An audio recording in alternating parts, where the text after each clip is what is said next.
Bonjour à tous. Vous allez bien? Bon, si vous allez bien, moi je vais bien aussi par la grâce de Dieu. On est content d'être ensemble. Alors, ce matin, nous allons continuer notre enseignement. Nous allons aborder le chapitre 24 de Matthieu. Nous avons déjà vu le chapitre 23 dimanche dernier. On a bouclé cela, on a fermé cela. Mais encore, il y a des choses qui vont découler de cela jusqu'à tout le chapitre 24. J'ai fait l'introduction ce matin du chapitre 24. Et après les 2 dimanches qui vont suivre, notre frère Denis Gué va venir pour continuer la suite. Et plus tard, je viendrai pour enseigner sur la fin, une partie de cela. Et après, les autres frères vont embarquer pour continuer jusqu'à ce que nous terminons le chapitre 24. Et nous savons que ce chapitre est un chapitre très important, attendu de beaucoup de gens. Et beaucoup de frères et de sœurs lisent et voient sur l'Internet assez de choses. Mais les gens veulent savoir comment la fin du monde va se terminer, comment les choses vont arriver, les signes des temps. Et ça, c'est des choses qui occupent le peuple de Dieu. Et chacun de nous, ce qui n'est pas mauvais, c'est intéressant de s'intéresser à ces choses-là parce qu'il s'agit de notre futur. Alors, j'aimerais vous apprendre, vous informer que ce que nous allons toucher, le chapitre 24, est un chapitre très controversé. Controversé, pas le texte lui-même, mais l'interprétation qui est donnée à ce passage. Il y a plusieurs possibilités, plusieurs façons d'interpréter cette écriture. Il y a beaucoup de positions dans le monde chrétien. Alors, mais nous, je ne vais pas vous développer toutes ces positions ce matin parce que ce n'est pas ça l'essentiel pour nous. Nous, à l'Assemblée chrétienne du Cap de la Madeleine, le collège des anciens, nous croyons à la position pré-trible et pré-mille. Qu'est-ce que cela voudrait dire quand on dit pré-trible et pré-mille? Il y a des gens qui savent ça? Oui, qu'est-ce que ça voudrait dire? On va être enlevé avant la... Alors, donc, ça voudrait dire qu'on ne vivra pas la tribulation. L'Église ne vivra pas ça. Et ça, c'est notre position. Il y a d'autres qui croient que déjà, on est dans la tribulation. D'autres croient que ce serait plus tard que tout cela va se faire. Mais nous, on n'est pas dans ça. Mais nous croyons que l'Église ne vivra pas la tribulation. Alors, et ça, avec l'appui des Écritures. Donc, je ne vais pas m'étaler sur ça. Ça va? Maintenant, tu peux avoir une autre position, un autre avis. Ça ne nous dérange pas tant que tu gardes ça pour toi seul. Tu gardes ça pour toi seul. Fais pas la cabale pour essayer de convaincre, de convertir des gens à ta position. Nous, on n'est pas là pour ça. On veut respecter la position des anciens, du collège des anciens. Amen. Parce que c'est à eux que la direction de l'Église est confiée. Et c'est eux qui vont rendre compte pour le troupeau et tout l'enseignement qu'ils ont donné. Que Dieu nous aide ce matin. Le chapitre 24, on va regarder notre texte de ce matin. Je vais commencer à partir du verset 37 du chapitre 23. Et on va le lire à partir de là. Jérusalem, Jérusalem, qui tue les prophètes et qui lapide ceux qui te sont envoyés. Combien de fois ai-je voulu te rassembler tes enfants, comme une poule rassemble ses poussins sous ses ailes, et vous ne l'avez pas voulu. Voici, votre maison vous sera laissée déserte. Car, je vous le dis, vous ne me verrez plus désormais jusqu'à ce que vous disiez, béni soit celui qui vient au nom du Seigneur. Verset 2 du chapitre 1 et 2 du verset chapitre 24. Comme Jésus s'en allait au sortir du temple, ses disciples s'approchèrent pour lui en faire remarquer les constructions. Mais il leur dit, voyez-vous tout cela? Je vous le dis en vérité, il ne restera pas ici pierre sur pierre qui ne soit renversée. C'est ce que l'Écriture nous dit, que nous venons de voir. Mais quand nous continuons dans le verset 3 du chapitre qui suit, nous regardons du même chapitre, le verset 3, je vais l'aborder, mais je ne l'interpréterai pas parce que ça fait une introduction pour nous, mais aussi pour Denis qui va venir parler de cela. Dans le verset 3, il dit, il s'assit sur les monts des Oliviers. Et les disciples vinrent en particulier lui faire cette question. Dis-nous, quand cela arrivera-t-il et quel sera le signe de ton avènement et la fin du monde? Donc, pourquoi je fais tout cela? Je commence à partir du chapitre 37, la fin pour qu'on puisse comprendre ce qui est dedans. et pourquoi nous allons dans ce sens et le contexte comme il faut. Ce matin, mon plan sera ceci. On va voir ce qu'on va voir. Le départ du temple, Jésus quitte le temple. L'émerveillement des disciples face aux œuvres visibles du bâtiment qu'on peut regarder. L'annonce de la destruction du temple. Application, conclusion et on termine là. Ça va? Bien. Alors, donc, quand nous regardons l'introduction de notre passage, le contexte parle à partir du chapitre 21.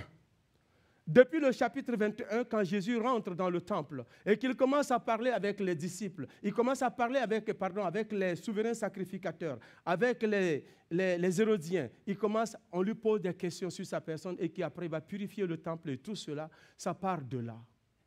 Et Jésus parle. Mais le contexte va là. Mais ce matin, j'ai pris ce petit passage de notre contexte pour pouvoir que nous puissions comprendre ce que nous allons suivre ensemble. Il parle avec ces hommes, il a fini de montrer tous ces proverbes et ces paraboles qu'il a données. Il a enseigné assez de choses pour qu'Israël sache qui ils ont en face d'eux. Qu'il est leur Dieu, il est leur roi, il est celui qui est envoyé, celui que les prophètes ont annoncé depuis des temps anciens. La prophétie, donc puisque j'ai intitulé mon texte « La prophétie du roi », alors, mais de quoi est-ce que le roi a prophétisé? Il dit quoi? Que dit cette prophétie-là? Alors, la prophétie qui est annoncée, la destruction du temple. Et non seulement il donne la destruction du temple, alors elle trouve aussi ce qui précéderont, la destruction de Jérusalem aussi. Tous les troubles qui vont être là. La fin du monde et l'appel à la vigilance. C'est ce qui... Jésus dit cela dans la prophétie. Tout cela est annoncé dans Matthieu 24. Maintenant, venons à notre point de départ. Jésus quitte le temple. Avant de quitter le temple, on dit, quand on a lu tous ces textes de 37 à 39, nous venons de voir maintenant, on dit comme Jésus s'en allait. Comme Jésus s'en allait. C'est un passage très important. Il s'en allait. Pourquoi c'est important qu'on dit comme Jésus s'en allait? C'est important parce que quand Jésus, avant de quitter, il est rentré d'abord à Jérusalem. Jésus va quitter Jérusalem, il va quitter le temple et il ne reviendra plus jamais dans le temple. Parce qu'il dit, dans le verset 39, il dit jusqu'à ce que vous disiez, béni soit celui qui vient au nom du Seigneur. Donc il ne rentrera plus dans le temple. Et tout ce qu'il va prophétiser vont s'accomplir 40 ans plus tard. Alors, mais avant qu'il ne quitte dans le temple, nous voulons regarder quand il est rentré à Jérusalem. Qu'est-ce que Jésus a dit? Regardons ce qu'il a dit quand il est rentré à Jérusalem. Il dit ceci. Comme il s'approchait de la ville, Jésus, en la voyant, pleura sur elle et dit, si toi aussi, au moins en ce jour qui t'est donné, tu connaissais les choses qui t'appartiennent à ta paix, mais maintenant, elles sont cachées à tes yeux. Il viendra sur toi des jours où tes ennemis t'environneront et t'attacheront et trancheront plutôt. Excusez-moi. T'environneront de trancher, t'enfermeront et te serreront de toutes parts. Ils te détruiront, toi et tes enfants au milieu de toi. Et ils ne laisseront pas en toi pierre sur pierre parce que vous n'avez pas connu le temps où vous avez été visités. Ça, c'est ce que Jésus a dit quand il rentrait à Jérusalem. Il y a plusieurs chapitres avant ça. Avant de rentrer à Jérusalem, c'est qu'il voit. Il pleure sur la ville. Il dit ce qui va arriver à la ville. Parce que la ville n'a pas connu le jour où elle a été visitée. Où le Fils de Dieu est venu la visiter. La ville n'a pas connu le jour où le prophète est venu la visiter. Où le roi d'Israël est venu la visiter. Où le Dieu des cieux a tendu la main à Israël pour se repentir et revenir au véritable Dieu, qui est le leur. À eux, le privilège est donné. Ils n'ont pas connu. Donc Jésus annonce un jugement qui va arriver contre eux. Non seulement il dit cela, mais il y a aussi ce qu'il dit maintenant en sortant de Jérusalem. C'est ce que nous avons lu tantôt. Il dit, Jérusalem, Jérusalem, qui tue les prophètes et qui lapide ceux qui te sont envoyés. Combien de fois ai-je voulu rassembler tes enfants comme une poule rassemble ses poussins sous ses ailes. Vous ne l'avez pas voulu. Voici votre maison. Voici votre maison vous sera laissée déserte. Et qu'est-ce qu'il dit? Car je vous le dis, vous ne me verrez plus désormais jusqu'à ce que vous disiez, béni soit celui qui vient au nom du Seigneur. Voilà les deux paroles que Jésus donne. La première en rentrant à Jérusalem et la deuxième où quand il sort de Jérusalem. Il sort du temple totalement. C'est qu'il dit. Israël va connaître un jugement, va être jugé jusqu'à ce qu'ils reconnaissent leur maître. Jusqu'à ce qu'ils reconnaissent un jour que Jésus-Christ est le Sauveur et le Seigneur et qu'il l'invite dans leur vie. Je vous ai dit dimanche dernier, Jésus ne s'impose à personne. Il ne tord pas le bras de quelqu'un pour dire « accepte-moi, sinon je vais te casser ton bras ». Non, non, non. C'est un gentleman. Il te donne la possibilité de croire en lui ou de ne pas croire en lui. Mais ta décision a des conséquences terrestres et célestes.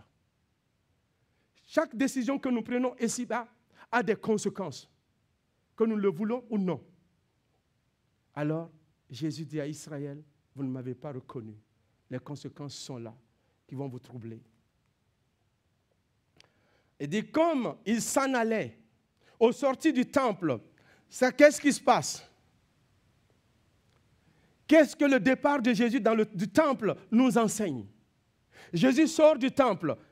Avant de rentrer, ce qu'il a dit, on a vu. Et s'il sort, ce qu'il a dit, on a entendu. Maintenant, le départ de Jésus du temple, ça fait quoi? Ça change quoi dans le monde? Ça change quoi dans la vie d'Israël? Mais d'autres prophètes sont venus comme toi, ils sont partis et puis on a vécu. Si toi tu t'en vas, ce ne serait qu'un de plus, ça ne changera rien. C'est ce qu'ils pensent, mais ce n'est pas vrai. Voilà ce que Jésus leur dit. Quand nous voyons qu'ils s'en vont, Jésus quitte le temple, l'absence de la présence de Dieu et de la gloire de Dieu dans le temple. Parce que Jésus est l'incarnation de Dieu venu vivre sur la terre parmi nous. Et dans Jean chapitre 1, à partir du verset 13, quand nous lisons, l'Écriture nous dit que la loi a été donnée à Moïse, mais la grâce et la vérité sont venues par Jésus-Christ, n'est-ce pas? Et dans Jean 1, on nous dit, au commencement était la parole était avec Dieu, et la parole était... Et toutes choses ont été faites par elle. Rien de ce qui n'a été fait sans elle. En elle était la lumière, et la lumière était bonne pour nous. Donc, Jésus est l'incarnation. Il est Dieu. Venez visiter la terre. Et là, il quitte le temple. Les pharisiens croient et ces juifs croient que Dieu est encore là. Parce que le lieu saint est là, tout est encore là, le tabernacle est là, la maison est là. Donc on pense que Dieu est là, mais Dieu n'est pas là. Jésus-Christ a quitté.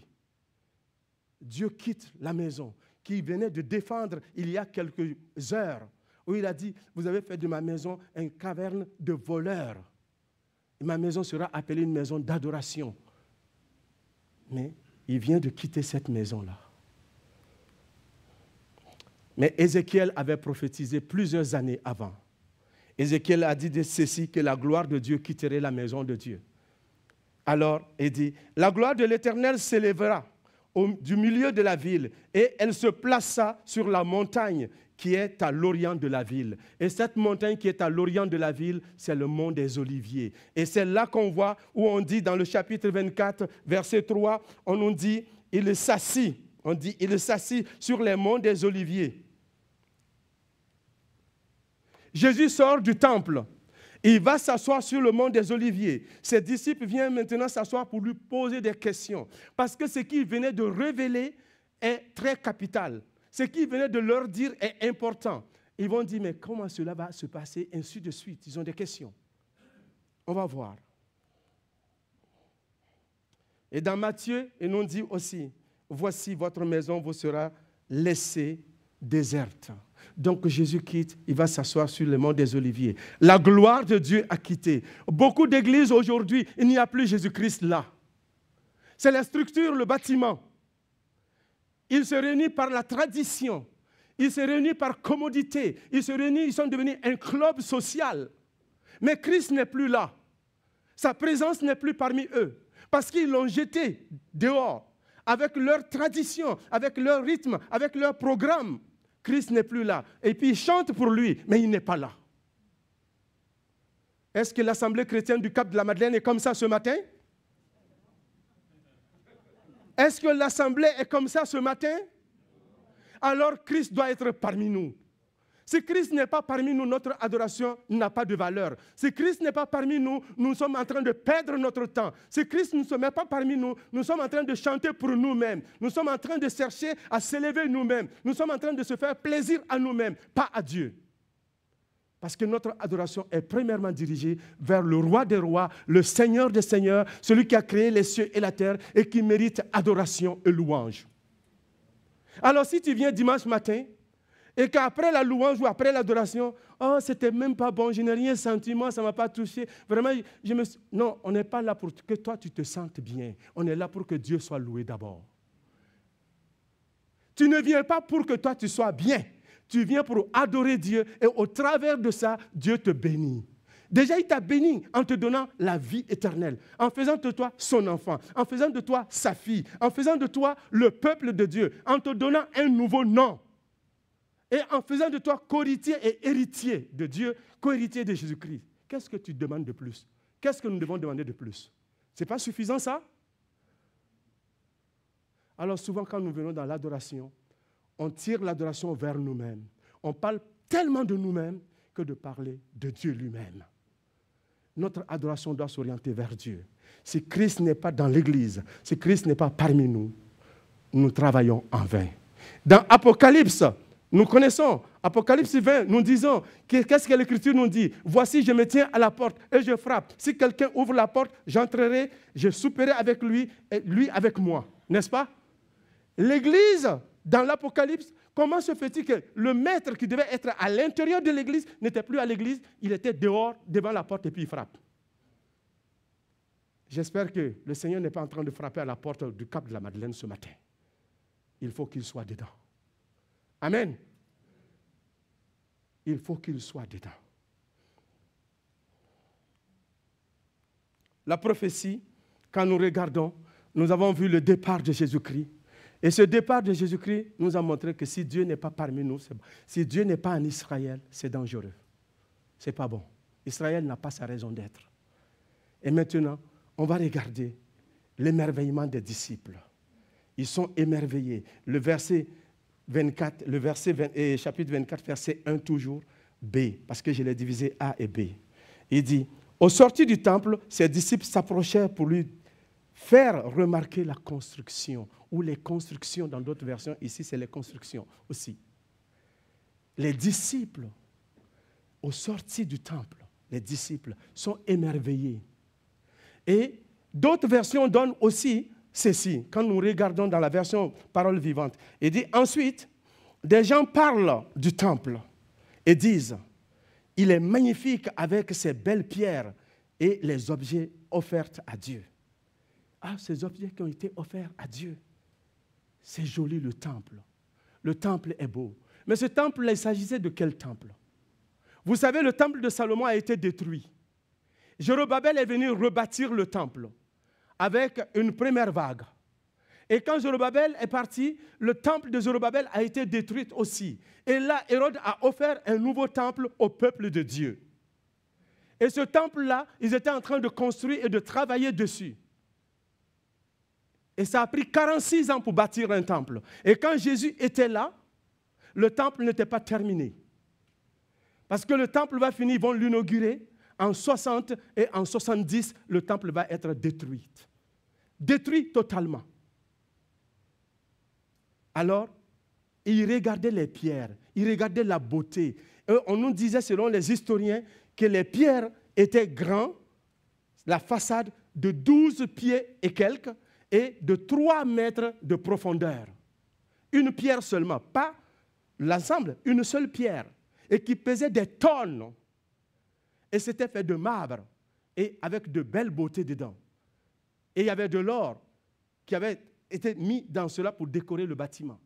Et l'histoire nous dit que quand les gens rentraient à Jérusalem, la première chose qui les frappait, ils étaient éblouis par le soleil qui frappait sur le bâtiment et la lumière qui sortait de ça jaillissait sur les gens. Les gens voyaient ça d'abord avant de voir la ville de Jérusalem au complet.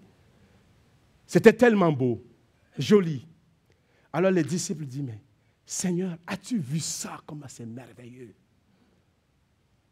Mais quelqu'un qui vient du ciel, pensez-vous que ça va l'épater? Il vient du ciel, il n'est pas épaté par ça. C'est sa créature, c'est sa création, n'est-ce pas?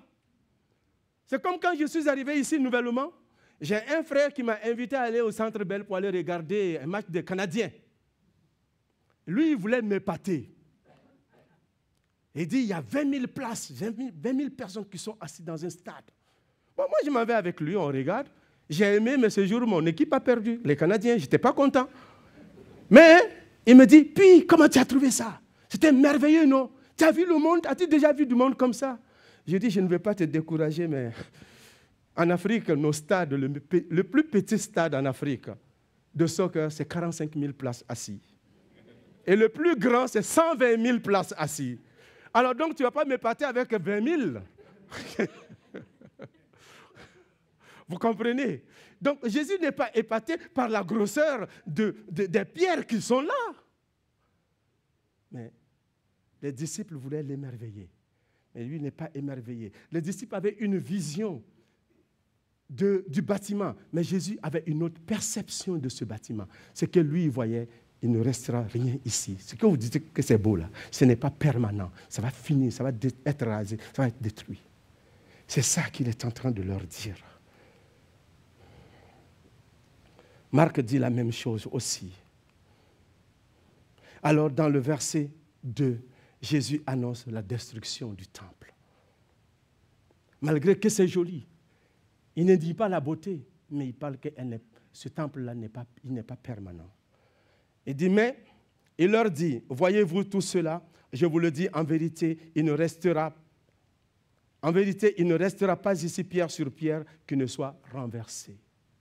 Jésus est en train de dire le futur d'Israël. Vous m'avez rejeté, moi, le roi. Vous avez rejeté celui qui est venu vous donner la paix. Vous avez rejeté celui qui voulait vous protéger. Alors, tout ce que vous voyez, votre espérance est dans le bâtiment. Vous pensez que ce bâtiment peut vous sauver? Vous pensez que ce bâtiment peut vous garantir la vie? Vous pensez que ce bâtiment peut vous garantir l'éternité? Vous pensez que ce bâtiment peut vous garantir une bonne relation avec Dieu?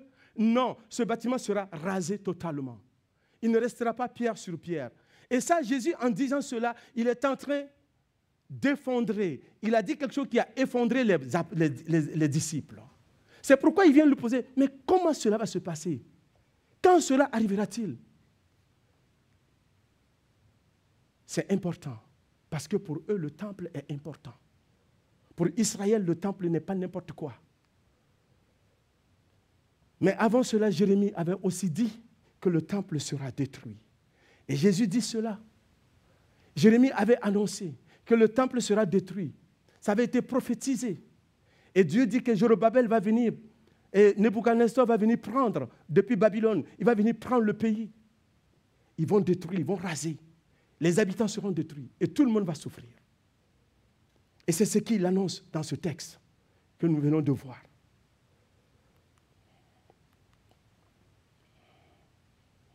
Et dans Jean, voilà ce qu'il nous dit. Jésus leur répondit, « Détruisez ce temple et en 3 jours je le relèverai. » Les Juifs dirent, « Il a fallu 46 ans pour bâtir ce temple. Et toi, en 3 jours tu le relèveras ?» Mais il ne parlait du temple de son corps. Et ça, c'est ce que Jean ajoute. Il parlait du temple de son corps. Le corps de Jésus est un temple. Il parlait de sa mort et de sa résurrection que nous avons connue. Et cette même parole va être utilisée devant le tribunal pour condamner Jésus. Ils vont dire, celui-ci a dit, je puis détruire le temple de Dieu et le rebâtir en 3 jours. Ils accusent Jésus de cela. Effectivement, il a dit. Mais le temple n'était pas n'importe quoi. Et j'aimerais qu'on comprenne. Le temple représentait quoi pour Israël? Voilà. Le temple représentait la présence de Dieu. Ce lieu représentait la présence de Dieu. Le centre du culte et des sacrifices. Sans le temple Et sans ce temple, il n'y a pas de sacrifice, il n'y a rien. On ne peut pas avoir le pardon des péchés. Parce que c'est au temple qu'on pouvait s'approcher de Dieu. On peut demander le pardon de ses péchés. Et si le temple n'existe plus, Israël disparaît. C'est un malheur que Jésus est en train d'annoncer. Le temple symbolisait l'alliance entre Dieu et Israël. Parce que l'arche de l'Éternel était dans le temple. Le temple représentait quoi? Ça préfigurait aussi Christ et l'Église. Le temple annonçait la stabilité nationale pour Israël. En ayant le temple, pour eux, c'est la sérénité, c'est la sécurité totale. Dieu est avec nous. Aucun peuple ne peut nous battre. Aucun peuple ne peut contre nous. Alors, ça les a enorgueillis même. Et qu'ils avaient du mépris pour les autres peuples. Parce que Dieu est avec eux. Alors, si on détruit le temple, qu'est-ce qui arrive? Tout cela tombe. Si Dieu, la présence de Dieu n'est plus là, Jésus vient de leur dire, le temple sera rasé. Donc la présence de Dieu ne sera plus là. Le culte d'adoration ne sera plus fait là-bas. Alors, le symbole de l'alliance est enlevé comme ça. Ce qui est le symbole puissant qui est enlevé. C'est comme si on enlevait mon truc d'alliance dans la main. C'est important, c'est un symbole. Alors, tout ce qui était attaché au symbole, au temple, si c'est détruit, Israël voit son avenir et son futur détruit. C'est ça. Donc le temple représentait une grande chose pour eux. Mais pour nous, est-ce que le temple représentait cela aujourd'hui? Non. Voilà ce que l'Écriture nous dit. Le temple représentait quoi ici pour nous? Dans la nouvelle alliance, dans le nouveau temple, c'est Jésus-Christ qui est le nouveau temple pour nous. Mais il nous dit ici, dans ce passage, que nous sommes le temple nous-mêmes. Ne savez-vous pas que votre corps est le temple de Dieu et que l'Esprit de Dieu habite en vous et que vous avez reçu de Dieu et que vous ne vous appartenez pas à vous-même? Ton corps ne t'appartient pas. Mon corps ne m'appartient pas. Mon corps est désormais le temple de Dieu. Et la Bible nous dit que Dieu n'habite pas dans une maison faite de main. Donc s'il n'habite pas dans une maison faite de main d'homme, il habite dans quoi? En nous, par son esprit. Il habite en nous par son esprit. Et dans Corinthiens, il nous dit, car vous avez été rachetés à un grand prix. Glorifiez donc Dieu dans votre corps et dans votre esprit qui appartiennent à Dieu. Quand je mange, quand je travaille, quand je chante, quand je suis à la maison, quand je prends soin de ma femme, quand elle prend soin de moi, quand on reçoit des gens, tout ce que nous le faisons, ça doit glorifier Dieu. Tout notre être doit glorifier Dieu. On ne peut pas dire, il y a une partie de moi qui m'appartient, puis l'autre partie appartient à Dieu. Non, non, non, c'est tout. Amen.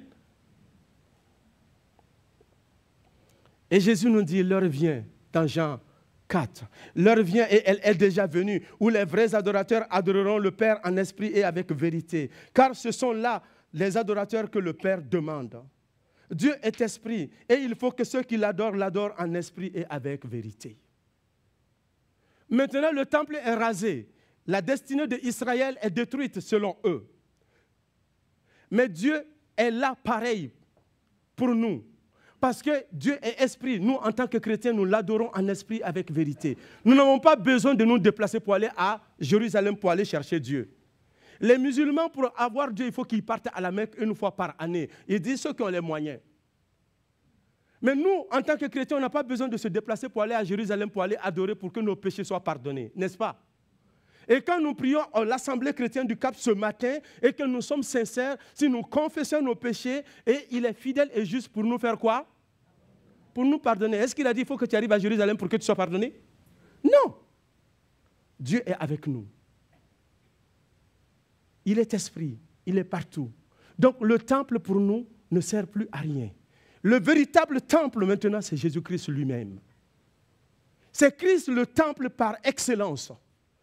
Il est lui-même le temple, il est lui-même le sacrificateur, il est lui-même le sacrifice, il est lui-même celui qui bénit toutes choses, qui accepte toutes choses, qui exauce toutes choses. Sa personne englobe cela. Il est sacrificateur, il est le temple lui-même, il est l'autel et il est le sacrifice. Sa personne englobe cela. Donc nous pouvons l'adorer, nous pouvons le célébrer. Application.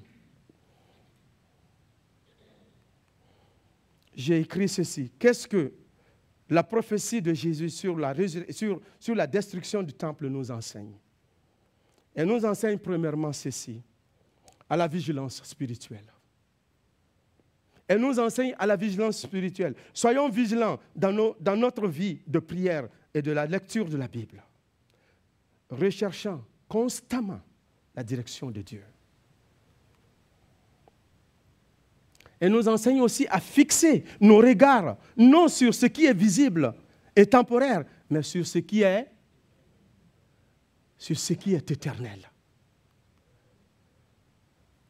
Parce que l'Écriture nous dit dans 2 Corinthiens, versets 4 et 18, il dit « Parce que nous regardons, excusez, je reprends, parce que nous regardons non point aux choses visibles, mais à celles qui sont invisibles. Car les choses visibles sont passagères et les invisibles sont éternelles. » Nos regards doivent être portés sur Christ. Il est éternel. Le bâtiment peut partir. Les événements de notre société peuvent être différents. Il peut y avoir beaucoup de problèmes. Il peut y avoir une guerre, on ne le souhaite pas. Une guerre peut éclater. Nous ne serons plus dans ce bâtiment qui est beau que le Seigneur nous a donné. Est-ce qu'on ne va pas adorer Dieu? Si nous sommes ailleurs que dans le bâtiment, l'Assemblée chrétienne, est-ce qu'on adore Dieu? Est-ce que nous sommes chrétiens partout où nous sommes? Est-ce que notre chrétienté dépend du bâtiment?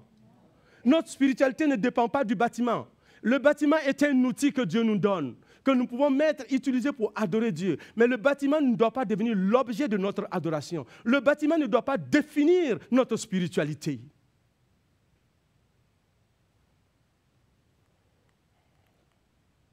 Elle nous enseigne quoi? Elle nous enseigne que le royaume de Dieu, que Jésus annonce, est inébranlable et ne dépend pas des structures humaines. Les structures, on aime ça. Et il faut que nous fassions attention. Je me souviens, quand le bâtiment, avant que ça ne brûle, on disait qu'il fallait faire rénovation du bâtiment, il fallait agrandir le bâtiment. Il y a certains qui disaient « Ah, l'escalier, c'est mon grand-père qui a fait. Ah, telle chose, c'est ma grand-mère qui a fait. Ah, telle chose, c'est vraiment important. Ah. » Dieu a laissé, on est en train de parler de tout ça, il a mis le feu, il a brûlé. Donc, tu vas aller voir ce que ton grand-père a fait là, ça y est dans la cendre, va chercher ça là-bas. Maintenant, on a bâti quelque chose de neuf. Donc, on ne peut pas s'attacher à ces affaires-là. Amen. Que Dieu nous aide. Hébreu nous dit, dans Hébreu 12, 28, il dit, c'est pourquoi, recevant un royaume inébranlable, montrons notre reconnaissance en rendant à Dieu un culte qui lui soit agréable avec piété et avec crainte. C'est ça.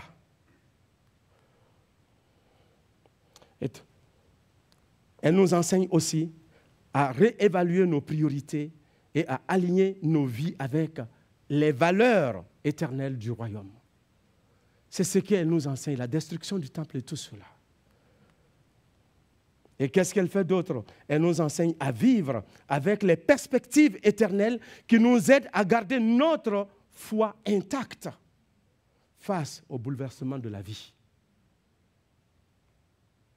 Face au bouleversement de la vie. Jésus vient d'annoncer qu'il va y avoir un bouleversement dans le monde.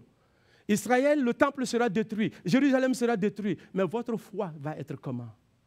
Le judaïsme, ça va aller où? Quand on détruit tout ça. Alors, il était en train de révéler au travers de tout ça qu'en quittant le temple, en détruisant le temple, il mettait fin au judaïsme. Parce que si le temple n'est plus là, ils vont pratiquer les sacrifices comment? Il était en train de montrer qu'il sort du temple et qu'il n'est plus limité aux structures, mais qu'il appartient au monde entier et partout on peut l'adorer, on peut le servir. En conclusion, voilà ce que je vous donne. La prophétie sur la destruction du temple rappelle la fragilité des réalisations humaines. Elle nous enseigne à bâtir nos vies sur ce qui est éternel, la présence et les promesses de Dieu en Christ. Examinons nos cœurs. Où se trouve notre véritable sécurité? Plaçons notre confiance, non, dans ce qui est visible et temporaire, mais dans le Christ, notre temple éternel. Christ est le temple de Dieu. Si notre confiance et notre sérénité est placée en lui, il n'y a pas de problème, nous sommes saufs. Ce matin, ta sérénité, ta sécurité est où? Est-ce que tu sais que tu es le temple de Dieu? Est-ce que tu sais que Christ est le seul temple véritable et qui représente le ciel et la terre? Que Dieu nous aide. Prions. Seigneur notre Dieu, nous voulons te dire merci ce matin pour ta bonté et ta fidélité. Merci de nous avoir enseigné que tu es le véritable temple. Le temple en Israël a été détruit, mais toi, tu n'es pas détruit. Nous pouvons continuer de t'adorer. Et par cela, tu as apporté une nouvelle alliance, un nouveau temple qui ne sera jamais détruit, dans lequel nous pouvons adorer en tout le temps et en tout lieu. Nous te disons merci pour cela. Bénis-nous et fortifie-nous. Au nom et pour la gloire de Jésus-Christ. Amen.